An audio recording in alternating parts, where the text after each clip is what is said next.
They've got a power and force that you've never seen before. No one can ever take them down. The power is on their side. Kirsten, I'm excited. I can tell. It's here. What time is it, Nick? It's Morphin time. It's Power Rangers. And this is True Comedy.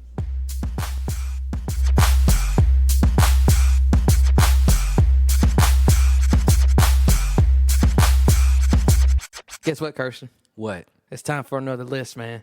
Yay. Are you excited? I love Liz. And you know, because we're nerds, well, at least I'm a nerd. I don't want to speak for you. I know I'm a nerd. Yeah, I'm a geek. There's a difference. All right, same difference in my opinion. What's the difference? I'm a geek. You're a nerd. Whatever. All right, so here's what we're gonna do. We're gonna do a highly debatable top 10 about Power Rangers. Okay, my inner nerd geek, since we're using those interchangeables, going crazy. I mean, I've been a member of the Power Rangers fan club since age 5. Yeah, and I just watched it since age 5. I never had time to join the fan club. It's okay. It was a birthday present. It was fantastic. You know, I'm a little bit jealous about it, but you know, I'm gonna get over it, and we're just gonna do the highly debatable, and it's gonna be fine. Okay, and I'm gonna Snapchat Blake Foster while we do this. All right, so Blake Foster, this one's for you. All right, it's the highly debatable top 10 Power Rangers series of all time. Well, seasons or series, and we're talking about like, you have every season of Mighty Morphin Power Rangers. This is why you have to say this. Every season of Mighty Morphin Power Rangers would just be that one entire series. Okay. And from there, each series and season are kind of different. I don't think there's and by the way, even though I don't think they'll appear on the list, but things like Mega Force and Super Mega Force are one series. They're just all Mega Force and all Samurai, regardless of the Super. So I just love how you just gave a spoiler and didn't do a spoiler alert. Well, I didn't know. I hadn't really checked it out. So okay, well, it's my list. But yeah, I should have given a spoiler alert. I apologize, but don't expect anything from the Nickelodeon area to be on this list. Are you ready? I'm always ready. All right, we're gonna stay strapped. Oh my god, we're gonna start with number 10, Power Rangers: Jungle Fury. Yeah, I barely remember that one. You barely remember that one? I see the uniform kind of costume in my head, but I'm gonna take your word for it that it deserves the list and probably to be number 10. Okay, now here's a placement of a series that's gonna get a lot of people in their feelings. Okay. All right, number 9 is actually Mighty Morphin. I can murder you right now. Why? Because it was the inaugural. It started everything. Okay, but it gave us Amy Jo Johnson. And I understand that, but as far as the things above it, it's not better. It's very campy. It's the racist Power Rangers. I mean, I enjoy the series, yeah, but Mighty Morphin, as far as the things and the storylines that are and the ahead production of it, value, yeah, and production value. Yeah, I mean, honest to God, it's a great series and deserves its place in the top 10, but it wasn't the best by any stretch of the imagination. I guess I just weight nostalgia a little higher. Yeah. See, and I else. don't rank nostalgia higher. I treat nostalgia for what it is. It's nostalgia. Okay.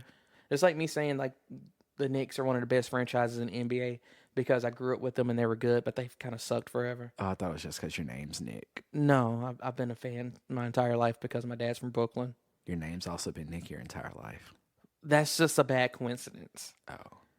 Oh. Right above it, number 8 is Power Rangers Zeo. Really, bro? Yeah. Zeo crystals. Well, okay. There's still nostalgia there for me because it's still kind of the same people, so I can accept that. And you want to know why? It has better storylines. It has a bunch of different story arcs. With Mighty Morphin, you have one story arc. You have a couple of story arcs. You have the Green Ranger saga, and you have like a 2-episode arc when Tommy becomes the White Ranger, and then I guess the Ninja Quest. And then it doesn't get till season 3 where it actually has a story arc of Kat and Kimberly. And that's their only true story arcs. I guess you're right, but the movie was thrown in there as well. The movie doesn't count. I know the movie doesn't count because the movies and the episodes didn't align, and that messed my little head up. But it's okay. I was like 7. So yeah, that's the Ninja Quest, and that's also in season 3. Basically, they didn't really have any real stories until season 3. True. Aside from the Green Ranger saga, but Zeo, you have Tommy's quest to figure out who he was. You have Billy's quest. He has a couple of quests. You have the Gold Ranger saga, Where and Austin St. John shows up. yeah, and I'm forgetting one more. But there's a bunch of different things in there where it makes more sense that it would be a better series than Mighty Morphin. I guess you're right. Moving on is one of the newer ones. I guess say newer as far as newer than Mighty Morphin and Zeo. Number 7 is Power Rangers Ninja Storm. Okay, I actually can't agree with that. I freaking liked Ninja Storm a lot. I just really did. It was kind of not necessarily confusing. It was a little different at first with the whole structure of the team, but I liked it. Yeah, and this is again where you have these storylines of the villain and the main mentor being brothers. Right. So that was cool, and they did it in a funny way. Right. It was campy too, but it was campy in a better way. You have the Thunder Rangers. You have the Wind and the Thunder Rangers. You have their character arcs. And you have Cam's quest to become the Green Ranger, that character arc. And that was a thread that went for a long time until he actually became a Ranger. And that's what I felt was kind of interesting, how you started with just those 3 Rangers and then a little old assistant guy, Cam, wanted to be a Ranger. So I could see that. It was definitely, for me, that's when, as a grown person, what I got a little bit more interest back into Power Rangers was Ninja Storm. And I think I'm glad you mentioned that. And I think the thing about these Power Rangers series is that when you're younger, of course you're gonna like the Mighty Morphin better. But then as you grow up, and then you have more series come out, and you look at them, nostalgia versus actual rewatchability, right, will win out in the end. Rewatchability. Number 6, Lightspeed Rescue. Okay. Convince me. Convince you? Yes. Lightspeed Rescue had the greatest Red Ranger in the history of Red Rangers. And Carter Grayson. Carter Grayson's a man. Carter Grayson's a man, son. He was the best leader of a Power Ranger team, period. That man's a firefighter. Okay, nothing against firefighters. Yes, he was a man. But really, the greatest Red Ranger? Oh, who's a better Red Ranger than Carter Grayson? Me. I mean, in my head, I am. See, the thing about this being an audio broadcast, nobody could see the look I just cut Kirstan. And he can't see the look I gave him. What he's not going to tell you is his look acknowledged the fact that I was 100% accurate and that I am the best Red Ranger ever. When did you play a Red Ranger? Every day. Lightspeed Rescue. It has You're just gonna slide over that, right? It has the everyday people coming together to be Power Rangers. They actually had specific adult training. This is one of the few seasons where they were grown people. The commander was the father of the Pink Ranger, and then he ended up being the father of the Titanium Ranger, who had his own little saga. That was the first American-made Ranger, by the way. He had his own little saga where every time he morphed, he had the serpent about to kill him. God, what was that villain's name? I think it was Olympius. Let's see, because we had this thing called Google. Yeah, and he had his own story arc as well. So Lightspeed Rescue was the first. Well, not the first. It was one of the. It was one of those series that had a unique spin where the villain, not the villain, the commander and the Rangers were, related. And there were stakes. Just a talking head. Yeah, and there were stakes for this man personally. If something happens to his daughter, something happens to his son, he's gonna feel responsible for it. So it had those different kind of stakes. What are you looking up? I think it was Olympus. I think that was the villain's name. Oh, in you that want me to season. look for the villain? Okay. Yeah, I the was villain. actually looking at all the Rangers. Let's see. Yeah, I need the villain's name because he had a unique arc too. Because he was he wasn't the main guy, and then he became the main guy, and he was powerful. I'm pretty sure it was Olympus. Yes. After being betrayed by Olympus, Viper and Loki resurrect Diabolico. Yeah, that's what happened. Diabolico was the main guy, and then Olympus became the main guy. See, I remembered a little bit. Learn new things every day. Number 5, Dino Thunder. Okay, I have no argument here. Dino Thunder would have been on my list, not just for the resurrection of Jason David Frank, but Dino Thunder was a freaking awesome series. I can watch Dino Thunder to this day. Now, you want to talk about having stakes again? White Yes. Ranger and the main villain, Father and son. father and son, Tommy Oliver, and the main villain, Mesogog. I can't remember his actual name. Antoine Mercer. Old friends. Yes. Then you have the Old assistant principal lady yeah trying to catch feelings for old Mr.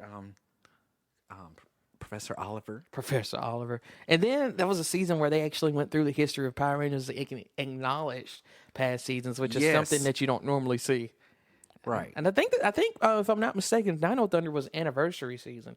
Was it not the 10th anniversary season? We can pretend it is. No one's going to fact check us, and if you do, let us know. Yeah, let us know. Fact check us on that. And then, of course, you have the storyline, which is actually kind of went unresolved between the main henchman and Tommy Oliver. Mm-hmm. They had beef, but we never really figure out why. But then you have He didn't text back. That's really what it was. yeah. And all the Power Rangers grew as characters and as people, which is really cool. It was really cool to see from Connor to go from a petulant, just I'm the Red Ranger, I'm going to play soccer and look cute, to an actual leader of a team. Right. And that was pretty cool too. And Ethan had his own personal growth, and Kiera had her own personal growth as well. So it was just She was a rock star. she was a rock star. Can we just talk about, though, how she literally was basically just the Avril Lavigne character? Like, Yeah, that's exactly complete what she was. Cast. Because I was big then, but she was just straight up Avril Lavigne's the Power Ranger. That's exactly what Kiera was. Avril Lavigne as a Power Ranger. Yep. And you want to know the coolest thing about them is when they had the Triassic mode where he literally had to get powers from the other Rangers. Like, they all had to give a piece of them to help him be a hero. I think that was really cool, and it's really telling because that's not something they would have done Right. at the beginning of the show, and then where it goes to where he becomes a true leader. That's something I really like about Yeah, Connor. true. This is one of my favorite Red Rangers. Obviously not the best. That's Carter Grayson. Moving on. That's debatable. Number 4, Lost Galaxy. Okay. Lost Galaxy wasn't bad. I just, in my mind, I always get Lost Galaxy and in space confused. Mm-hmm. Like all the time. It's like, where does Andromeda fall in? Where does Serpentera on the Moon crash? Forever Red episode. What season is that in? That's Wild Force. It sure is. Which Red Ranger murdered someone with a sword? That's also Wild Force. Dang it. That was one of my favorite seasons. And it hadn't come up on the list yet. Okay. Interesting. But you say you don't think Lost Galaxy is the 4th best Power Ranger series? I'm about to do some research and refresh my memory. Well, you don't have to do research. That's what I'm here for. Okay, well, tell me. All right, this is the 2nd best Red Ranger, Leo.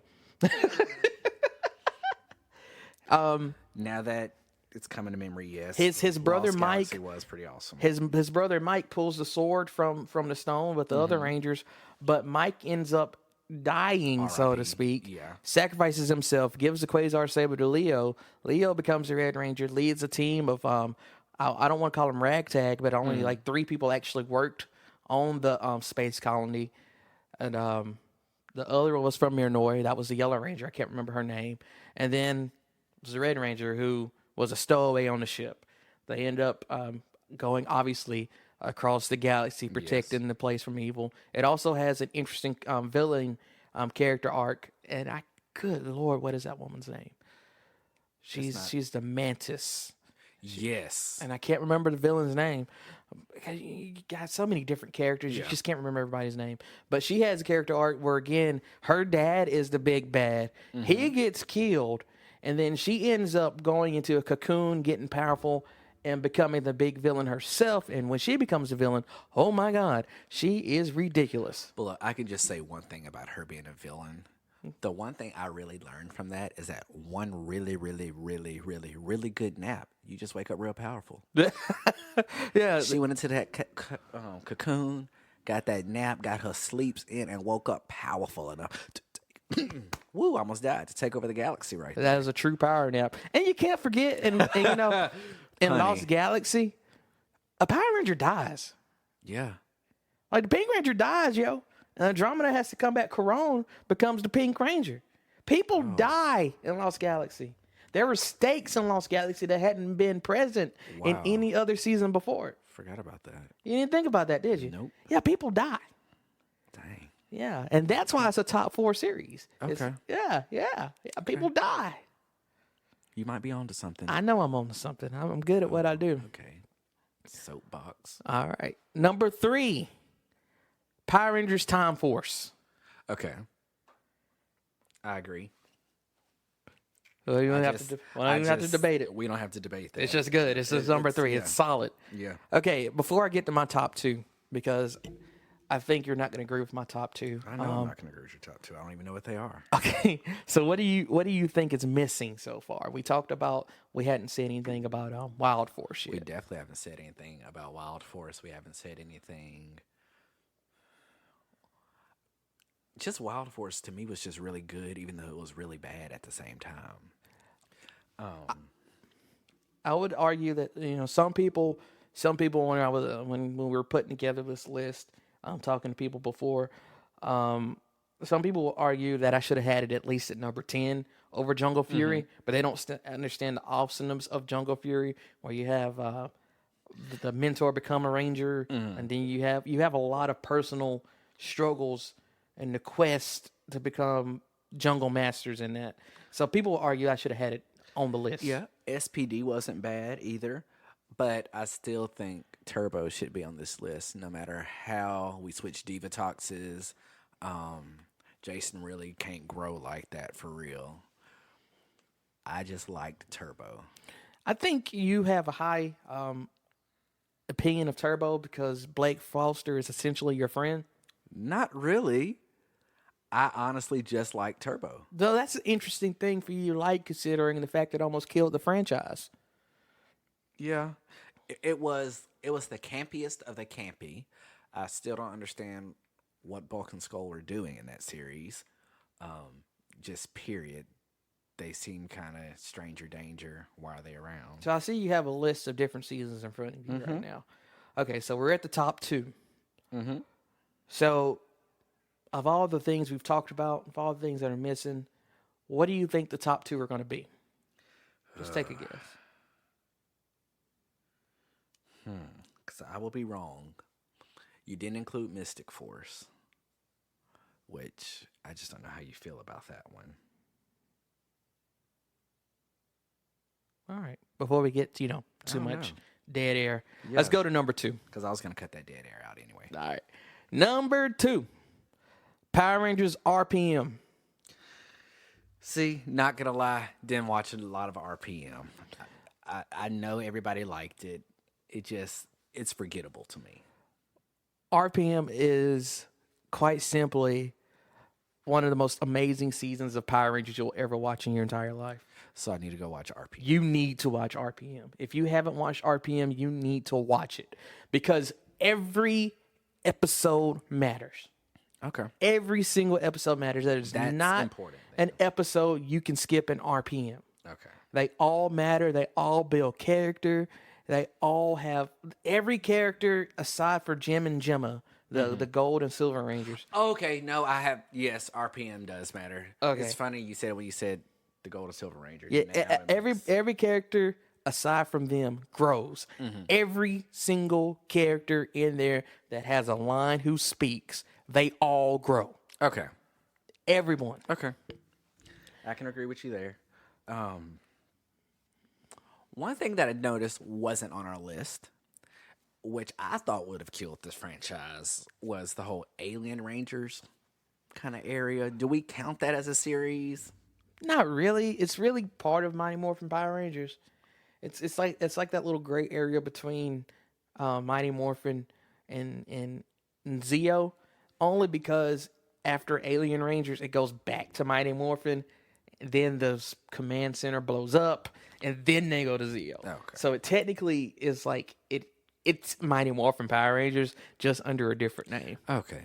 Yeah, that whole Alien Ranger really confused a little kid right here. That was You Nich know, and it was the craziest thing about the Alien Rangers. It was the most lazy editing because yeah.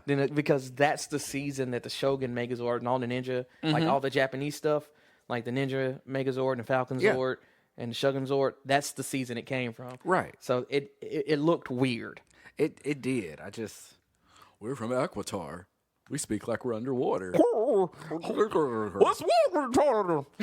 I mean, I think that's where SpongeBob got their influences from. I think so too. Bikini Bottom, more like Aquitar. You ready for number one?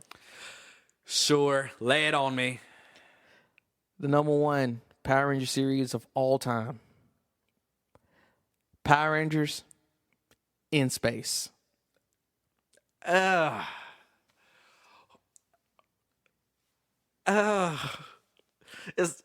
It's good. It really is. Is it good? It's good. It's good. It's the first. It's the first it's really good. time. It's the first time you have a relationship between the villain and the hero and the Red Ranger.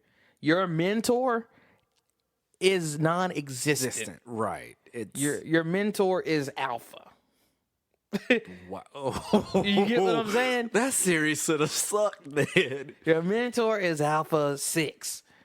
Yeah. You have the relationship and the storyline of Andros trying to find his sister. Yeah. All the while his sister's been trying to kill him.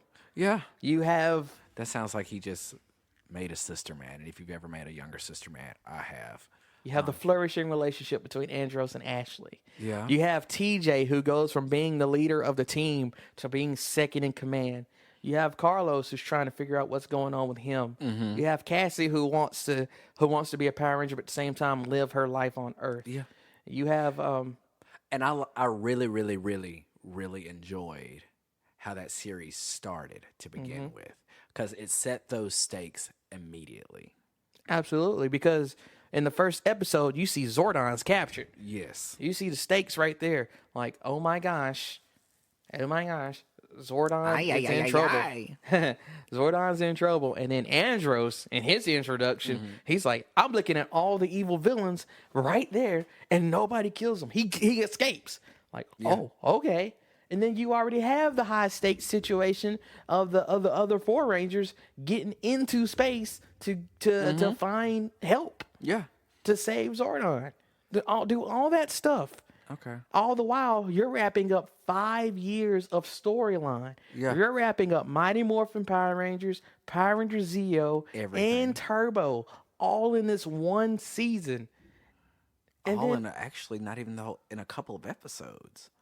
yeah, you're wrapping up all that. And then you have the Psycho Rangers.